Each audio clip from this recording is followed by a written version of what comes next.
السلام علیکم۔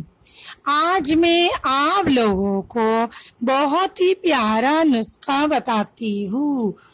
امام مالک نے حضرت ابن عمر رضی اللہ تعالی عنہ سے روایت کیا ہے کہ ایک روز ایک آدمی بارگاہ عالیہ میں حاضر ہوا اور عرض کی کہ دنیا نے میری طرف سے پیٹھ پھیر لی ہے اور منہ بھی پھیر لیا ہے۔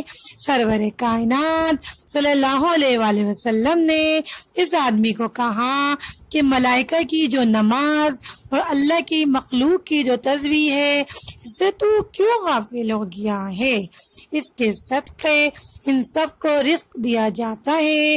جب صبح صادق طلوع ہو تو یہ تسبیح 100 بار پڑھا کرو۔ سبحان اللہ و بحمدہ سبحان اللہ العظیم استغفر اللہ۔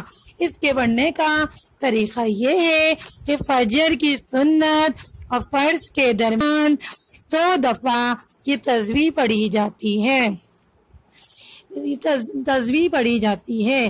سرکار دو عالم صلی اللہ علیہ وسلم نے فرمایا کہ دنیا تیرے پاس ذلیل ہو کر آئے گی۔ وہ آدمی واپس چلا گیا، کچھ مدت بعد آیا، پھر حاضر ہوا، عرض کی یا رسول اللہ، میرے پاس اتنی دولت آ گئی ہے کہ مجھے اس کے رکھنے کی جگہ نہیں ملتی۔ سبحان اللہ۔